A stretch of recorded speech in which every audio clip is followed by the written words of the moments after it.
एका जुळलापासून सुरू झालेली ही चळवळ आता थेट राजधानी दिल्लीपर्यंत पोहोचली. ही जुळलं काय करणार?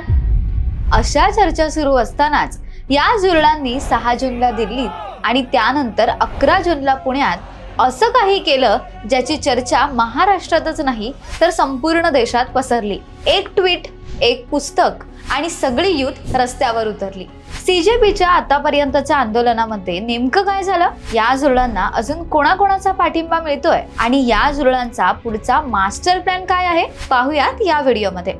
जर मूड फ्रेश करायचं असेल आणि देशात नक्की काय चाललंय हे जाणून घ्यायचं असेल तर आत्ताच चॅनलला सबस्क्राईब करा. नमस्कार, मी गौरी. मूड फ्रेश करणाऱ्या मराठी मूडमध्ये तुमचं स्वागत. जे लोक तरुणांना झुरळ समजून चिरडण्याची भाषा करत होते ना, त्यांनी 6 जूनला आपला खरा दणका दाखवला. एका ट्विटने अशी काही ठिणगी टाकली की लाखो तरुण स्वतःहून रस्त्यावर उतरले, तेही एकदम आक्रमकपणे. सुरुवातीला सिस्टीमला वाटलं होतं की ही झुरळं 2 दिवस ओरडतील आणि गप्प बसतील, पण सोशल मीडियावरून सुरू झालेली ही आग आता वणवा बनली आहे. या जुळलांचा हंगामा कसा सुरू झाला, त्यामागे कोण आहे, या सगळ्यावर ऑलरेडी व्हिडिओ केलाय, त्यामुळे तो आधी नक्की पहा. 1 जूनला या जुळलांच्या लीडरने एक ट्विट टाकलं. मी येत्या 6 जूनला दिल्लीतील जंतर मंतर येथे शांततापूर्ण आंदोलनासाठी भारतात येतोय अशी घोषणा करत सगळ्या जुळलांनी एकत्र येण्याचं आवाहन केलं. आता यानंतर या जुळलांनी आपल्या लीडरच्या स्वागतासाठी जय्यत तयारी देखील सुरू केली. पण ट्विस्ट तिथेच संपला नाही. यासोबतच 2 जूनला अजून एक मोठी घोषणा झाली की एक प्रतिष्ठित झुरळ आपल्यात सामील होतं.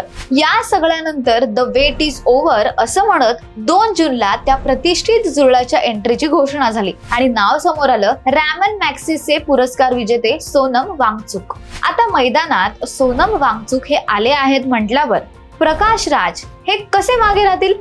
त्यांनी आपल्या खास शैलीत यंत्रणेला सनसणीत चक्राक लगावली, पण त्यांच्यासोबत अनेक राजकीय मंडळी यांना पाठिंबा देऊ लागले. कट टू 3 जूनच्या दुपारी या जुळलांनी आपल्या पक्षाच्या स्पोक्सपर्सनच्या नावाची घोषणाच करून टाकली आणि ही 3 जुळलं धुरंधर निघाली. काय तर सौरभ दास इन्व्हेस्टिगेटिव्ह जर्नलिस्ट, विजेता दहिया राजकीय संशोधक, लेखक आणि चित्रपट निर्माते, आशुतोष रांका जे IIT कानपूर जागतिक व्यवस्थापन सल्लागार कंपनीचे माजी विद्यार्थी आहेत. या प्रवक्त्यांची पहिलीच पत्रकार परिषद ही चांगलीच गाजली. या जुळलांच्या पत्रकार परिषदेत एकही महिला नव्हती, त्यामुळे या जुळलांच्या पत्रकार परिषदेत एकही महिला प्रवक्ता का नव्हती म्हणून लीडरने त्याचं स्पष्टीकरणही दिलं.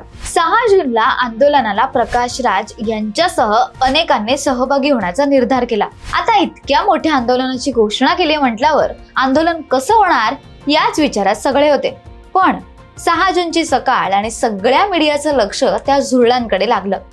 On my way to India, living my fate in the hands of constitution असं म्हणत हातात डॉक्टर बाबासाहेब आंबेडकर यांचं संविधान आणि नवं ध्येय घेऊन अभिजित दिपके एअरपोर्टवर आला. या जुळलाला बघायला तरुणांची तुफान गर्दी, पण या आंदोलनात काहीतरी वेगळंच घडलं. रोड पे कहाँ जंतर मंतर में तो है. जंतर मंतर अंदर नहीं है.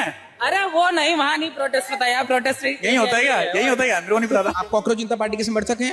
मैं कॉकरोच जनता पार्टी का समर्थक हूँ या नहीं हूँ ये मुझे नहीं पता, लेकिन आज का जो उद्देश्य है मैं उसका जरूर समर्थक हूँ. या आंदोलनात आलेल्या अनेकांना हे सुद्धा माहित नव्हतं की आपण का आलो आहोत. किस बात के लिए आए हो? मैम एक्चुअली इजराइल और इनके बीच लड़ाई चल रही है, तो इनके बीच इजराइल अमेरिका के बीच लड़ाई चल रही है, तो इजराइल और अमेरिका के बीच लड़ाई चल रही है. Yes ma'am. हेच काय तर शाळेतील मुलांना त्यांचं इन्स्टिट्यूशन घेऊन आलेलं. जी मैं अपने इंस्टीट्यूट की तरफ से आई. आपण नक्की का आलो आहोत हेच त्यांना कळत नव्हतं. म्हणजे सिस्टीम विरुद्धचा आवाज आहे की फक्त गर्दीचा दबाव? हा प्रश्न मोठा आहे. सीजेपीच्या आंदोलनानंतर महाराष्ट्रातील नेत्यांनी, अभिनेत्यांनी पाठिंबा दिला. त्यातल्या काहींनी तर या जुळलांवर आधी टीकाही केली होती. ही जुळलं शिक्षण मंत्र्यांच्या राजीनाम्यावर गप्प बसली नाहीत, तर डायरेक्ट पंतप्रधानांचा राजीनामा घेण्यासाठी ही जुळलं आता जोर लावतात. पंतप्रधानांसह योगी आदित्यनाथ, केंद्रीय अर्थमंत्री निर्मला सीतारामन यांच्याही राजीनाम्याची मागणी हे जुळलं आता सातत्याने करतात.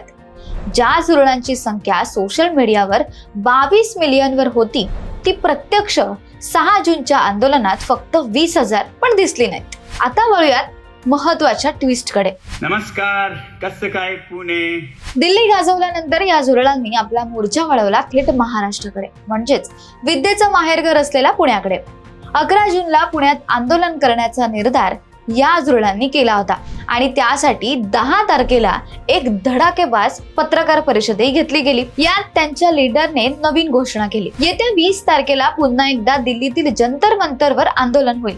जोपर्यंत केंद्रीय शिक्षण मंत्री राजीनामा देत नाहीत तोपर्यंत एकही तरुण माघार घेणार नाही. यापुढे आम्ही देशव्यापी आंदोलन करणार असा इशारा त्याने दिला.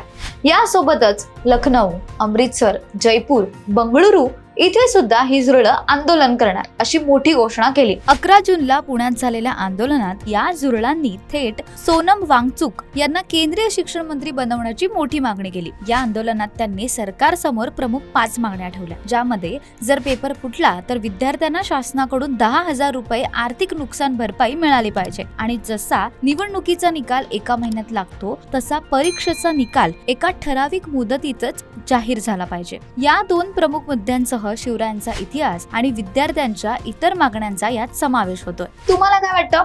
ही झुरळं केंद्रीय शिक्षण मंत्र्यांना राजीनामा द्यायला भाग पाडतील का? कमेंट करून नक्की सांगा. जय हिंद, जय महाराष्ट्र.